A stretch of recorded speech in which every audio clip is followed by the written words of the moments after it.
लड़ाई से लड़ने को तैयार है। भूमि का, जमीन का, राज का विवाद है।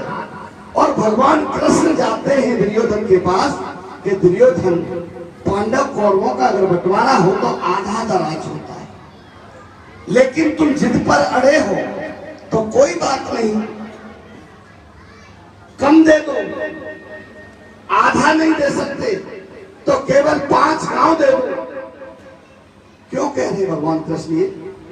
भगवान कृष्ण इसलिए कह रहे हैं कि जमीन के लिए, भूमि के लिए, हिस्सेदारी के लिए कहीं हत्या न हो, कहीं खून न बहे, इसलिए तो कह रहे हैं।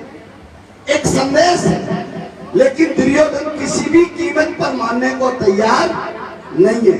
क्या है उनके साथ? उनके दिल में घृणा है, ईर्ष्या है, द्वेष है, नफरत है। इसके लिए? पांडवों के लिए।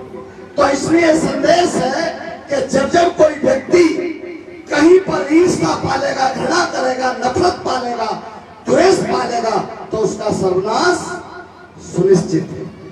उन्होंने कहा मत दो आधा राज मत दो, 5 गांव दे दो।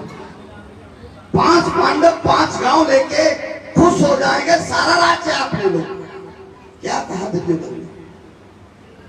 और क्यों कहा दुर्योधन ने? क्योंकि मन में घृणा है, द्वेष है, नफरत है, ईर्ष्या है, अहंकार है, क्रोध है। तो क्या कहा? नोक सुई की देंगे ना हम जब तक झरो बनो। क्या करेंगे? सुई की नोक के बराबर भी नहीं देंगे। क्या घमंड है? सेना हमारी बहुत बड़ी है, हमारी ताकत बहुत ज्यादा है। और कृष्ण क्या कह रहे हैं? शांति का मार्ग अपनाओ, आधा मत लो और कम कर लो, कुछ नहीं है तो 5 गांव दे दो। नहीं माने, चुनौती दे दी, ऐलान कर दिया, किसी भी कीमत पर सुई की नोक के बराबर भूमि नहीं देंगे।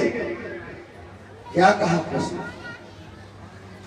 जब मने कर दिया, नहीं माने, अहंकार कम नहीं हुआ, क्रोध कम नहीं हुआ, घृणा कम नहीं हुई, नफरत कम नहीं हुई, तो कृष्ण ने कहा ले दुर्योधन में जाता हूं, तुझको संकल्प सुनाता हूं, याचना नहीं अवरण होगा, जीवन जाए या कि मृत्यु वर्ण होगा।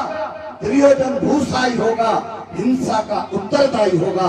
और सारा कुरुक्षेत्र में खून की नदियां बही थी और सारे 100 कौरवों समेत सारी सेना समाप्त हो गई थी। तो मैं ये कहना चाहता हूं कि ऐसे युद्ध